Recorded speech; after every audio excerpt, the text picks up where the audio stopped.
Welcome to teams kitchen secrets. ഇന്ന് നമുക്ക് നല്ലൊരു ചെമ്മീൻ കറി ഉണ്ടാക്കാവേ. ഇപ്പൊ ഞാനൊരു 1/2 കിലോ പ്രോൺസ് ഉണ്ട് ഇതിനകത്ത്.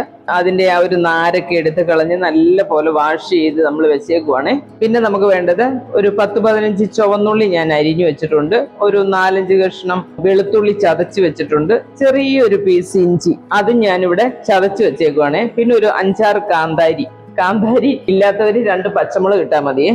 അതും ഞാൻ ഇതുപോലെ ചതച്ച് വെച്ചേക്കുവാണ്. പിന്നെ നമുക്ക് വേണ്ടത് പൊടികളാണ്. 1 table spoon Kashmiri chilli powder, 1/2 teaspoon കുരുമുളക് പൊടി, 1/4 ടീസ്പൂൺ മഞ്ഞൾപ്പൊടി, 1/4 ടീസ്പൂൺ മല്ലിപ്പൊടി കുറച്ച് മതി കേട്ടോ. ഞാൻ കുറച്ച് എടുത്തിട്ടുള്ളൂ, കാരണം അതിന്റെ ഒരു കുത്തല് കയറി വരരുത്. അപ്പൊ അത് 1/4 ടീസ്പൂൺ, പിന്നെ ഒരു 1/2 ടീസ്പൂൺ ചില്ലി പൗഡറും കൂടെ എടുത്തിട്ടുണ്ട്. ഇത്രയാണ് ഞാൻ പൊടികൾ എടുത്തേക്കുന്നത്. പിന്നെ ഞാൻ ചെറിയൊരു കുടംപുളി അത് 2ആയിട്ട് കീറി വെള്ളത്തിൽ ഞാൻ ഇച്ചിരി ഉപ്പൊക്കെ ഇട്ട് വെച്ചേക്കുവാണ്. അപ്പം ഉപ്പിട്ട വെള്ളത്തിൽ ഇട്ടേക്കുവാണെങ്കിൽ നമ്മുടെ ആ ഒരു പുളി പെട്ടെന്ന് ഇറങ്ങും. പിന്നെ നമുക്ക് ഒരു 1/4 കപ്പ് തേങ്ങാപ്പാലും കൂടി ഞാൻ ഇതിനകത്ത് ചേർക്കുന്നുണ്ട് കേട്ടോ. ഇനിയിപ്പോൾ നമുക്ക് എങ്ങനെ കുക്ക് ചെയ്യുന്നതെന്ന് നോക്കാം. ഞാനൊരു പാൻ എടുത്ത് വെച്ചിട്ട് ഒരു 3 ടേബിൾ സ്പൂൺ വെളിച്ചെണ്ണ ഒഴിച്ചിട്ടുണ്ട്. അതിലേക്ക് നമ്മളൊരു സ്വല്പം ഉലുവ അധികം വേണ്ട, കുറച്ച് മതിയേ. പിന്നെ കുറച്ച് കടുക്. ഇത് പൊട്ടിക്കഴിയുമ്പം നമ്മൾ ഈ വെളുത്തുള്ളി ഇഞ്ചിയും ആദ്യം ഒന്ന് ചേർക്കണേ. അത് 1 മിനിറ്റ് ഒന്ന് ഫ്രൈ ആകണം ഇതിനകത്ത് കിടന്ന്. എന്നിട്ട് നമുക്ക് ബാക്കി ചേർത്താൽ മതി. ഇനി ഈ കാന്താരിയും ചുവന്നുള്ളിയും കൂടെ ചേർക്കുക. ഇതൊന്ന് ഒരു 2-3 മിനിറ്റ് കിടന്ന് ഒന്ന് വഴന്ന് വരണേ. എന്നിട്ട് നമ്മൾ പൊടികൾ ചേർക്കത്തുള്ളൂ. നമ്മുടെ ഉള്ളി കാന്താരി അതെല്ലാം വഴറ്റാൻ തുടങ്ങിയിട്ട് ഇപ്പോൾ ഒരു 3-4 മിനിറ്റ് ആയേ. ഇനിയിപ്പം നമുക്ക് പൊടികൾ ചേർത്ത് കൊടുക്കുക. പൊടികൾ ചേർക്കുമ്പോൾ എപ്പോഴും ആ ഒരു സിമ്മിലേക്ക് മാറ്റിയേക്കണേ, അല്ലെ പെട്ടെന്ന് പൊടി കരിഞ്ഞു പോകും. സിമ്മിൽ മാറ്റി വെച്ച് ഇതിന്റെ ആ ഒരു റോട്ടേസ്റ്റ് ഒന്ന് മാറി കിട്ടണം കേട്ടോ. അപ്പോൾ അത് നമ്മളൊരു 1-2 മിനിറ്റ് ഒന്ന് വഴറ്റി കൊടുക്കണം. ഞാൻ നേരത്തെ കാണിക്കാൻ വിട്ടുപോയതാണ്, ഒരു ചെറിയ ടൊമാറ്റോ ഞാൻ ഇതിനകത്ത് ചേർക്കുവേ. അത് ചെറുതായിട്ടൊന്ന് അരിഞ്ഞു വെച്ചിട്ടുണ്ട്. ഇത് നന്നായിട്ടൊന്ന് റോസ്റ്റ് ആയിട്ടുണ്ട് കേട്ടോ. ഇനിയിപ്പോൾ നമുക്ക് ഈ ടൊമാറ്റോ ഇതിനകത്തോട്ട് ചേർത്ത് കൊടുക്കുക. എന്നിട്ട് ആ ഒരു ടൊമാറ്റോയുടെ ആ ഒരു റോട്ടേസ്റ്റും കൂടെ ഒന്ന് മാറണേ. ഒരു 2 മിനിറ്റ് നമുക്ക് ഇതും കൂടി ഇട്ടൊന്ന് വഴറ്റിയെടുക്കുക. ആ പുളിയും കൂടെ അങ്ങോട്ട് ചേർത്ത് കൊടുക്കുവാണേ. ആ പുളിയും കൂടെ അതിനകത്ത് കിടന്ന് ഒന്ന് റോസ്റ്റായി വരും. അന്നേരം ആ പുളി കുറച്ചൊന്ന് ഇറങ്ങും. അന്നേരം പിന്നെ നമുക്ക് ആവശ്യത്തിന് ഉപ്പ് ചേർത്ത് കൊടുക്കുക, കുറച്ച് കറിവേപ്പില. ആ ടൊമാറ്റോയുടെയും ആ ഒരു മുളക് പൊടിയുടെയും എല്ലാം ആ ഒരു റോട്ടേസ്റ്റ് നമുക്കൊന്ന് മാറി കിട്ടിയിട്ടുണ്ട്. ഇനി നമുക്ക് ഇതിനകത്തോട്ട് ആ പുളി ഇട്ട് വെച്ചിരുന്ന വെള്ളമില്ലേ, ആ വെള്ളം കൂടെ അങ്ങോട്ട് ആഡ് ചെയ്യാം. ഒരു 2 മിനിറ്റ് ഇത് ഇങ്ങനെ ഒന്ന് കിടക്കട്ടെ. അതൊന്നിട്ടതിനകത്ത് ഒന്ന് വറ്റി വരും കേട്ടോ വെള്ളം. ഒരു 2 മിനിറ്റ് ഇങ്ങനെ ഇട്ടേക്കണേ.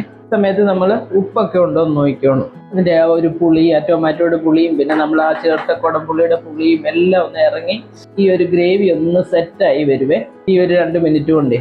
എന്നിട്ട് നമുക്ക് അതിനകത്തോട്ട് പ്രോൺസ് ചേർത്ത് കൊടുക്കുക. ഇനി നമുക്ക് ഇതിലേക്ക് പ്രോൺസ് ഇടാവേ.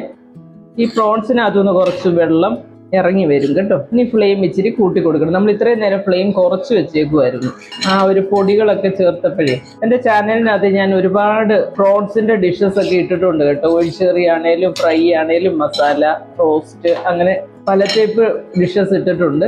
ഇടയ്ക്ക് അതൊക്കെ ഒന്ന് ട്രൈ ചെയ്ത് നോക്കണം. ട്രൈ ചെയ്ത് നോക്കിയിട്ട് അഭിപ്രായം പറയണേ.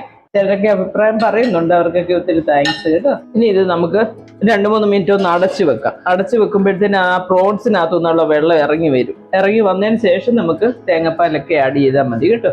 നമ്മുടെ പ്രോൺസ് ഇവിടെ വെച്ചിട്ട് ഒരു 4 മിനിറ്റ് ആയേ. അപ്പൊ കുറച്ച് ആ പ്രോൺസിൽ നിന്ന് ഇറങ്ങിയ വെള്ളമായി ഇത് കേട്ടോ. പിന്നെ കുറച്ച് ആ പുളിവെള്ളം നമ്മൾ ഒഴിച്ചില്ലേ, അതും കൂടാണ്. പ്രോൺസിന് അധികം വേവൊന്നുമില്ല, ഒരു 5-6 മിനിറ്റ് ഒക്കെ ഉണ്ടെങ്കിൽ പ്രോൺസ് വെന്ത് കിട്ടും. ഇത് ഒരുപാട് അങ്ങ് വേവിച്ചാൽ ഇതങ്ങ് ഒരു റബ്ബർ പോലെ ആയിപ്പോ. അതുകൊണ്ട് ഇത് കുറച്ച് സോഫ്റ്റ് ആയിട്ട് ഇരിക്കണ്ടേ. അതായത് ഒരു 10 മിനിറ്റ് നമുക്ക് പ്രോൺസ് വെന്ത് കിട്ടും കേട്ടോ. ഒരുപാട് വേവിച്ചാൽ റബ്ബർ പോലെ ആയിപ്പോവും. ഇനി നമുക്ക് ഈ തേങ്ങാപ്പാൽ അങ്ങോട്ട് ആഡ് ചെയ്യാം. നമ്മുടെ പ്രോൺസ് ഇവിടെ വെച്ചിട്ട് ഒരു 4 മിനിറ്റ് ആയേ. ഞാനത് സിമ്മിലാണ് വെച്ചിരുന്നത്. ആവശ്യത്തിന് ചാറൊക്കെ കുറച്ച് ഗ്രേവിയേ ഉള്ളൂ കേട്ടോ, ഒരുപാട് ഗ്രേവി ഇല്ല. എന്നാൽ ആവശ്യത്തിനുള്ള ഗ്രേവി ഉണ്ട് താനും. ഒരുപാട് അങ്ങ് ലൂസായിട്ട് അങ്ങ് കിടക്കേണ്ട കാര്യമില്ല കേട്ടോ. അപ്പോൾ നമ്മുടെ നല്ല സൂപ്പർ ടേസ്റ്റിലുള്ള ചെമ്മീൻ കറിയാണിത്. നിങ്ങളെല്ലാവരും ഇത് ട്രൈ ചെയ്യണം. ഇനിയിപ്പോൾ നമുക്കൊരു സ്വല്പം കറിവേപ്പിലയും കൂടെ ആഡ് ചെയ്ത് കൊടുക്കും. ഇനി നമുക്കിത് ബൗളിലേക്ക് മാറ്റിയാൽ മതി കേട്ടോ. നമ്മുടെ സൂപ്പർ ടേസ്റ്റിലുള്ള പ്രോൺസ് കറി ഇവിടെ റെഡി ആയിട്ടുണ്ട്.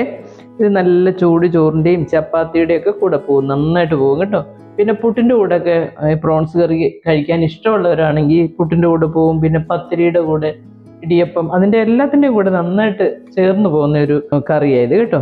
അപ്പോൾ നിങ്ങളെല്ലാവരും ട്രൈ ചെയ്യുക. ഇഷ്ടമാവുകയാണെങ്കിൽ ചാനൽ സബ്സ്ക്രൈബ് ചെയ്യാൻ മറക്കല്ലേ. നിങ്ങളിത് ഉണ്ടാക്കി നോക്കിയിട്ട് ഇതിൻ്റെ അഭിപ്രായം അറിയണേ. അപ്പോൾ അടുത്ത ഒരു വീഡിയോ ആയിട്ട് നമുക്ക് അടുത്ത ദിവസം കാണാം. Thank you.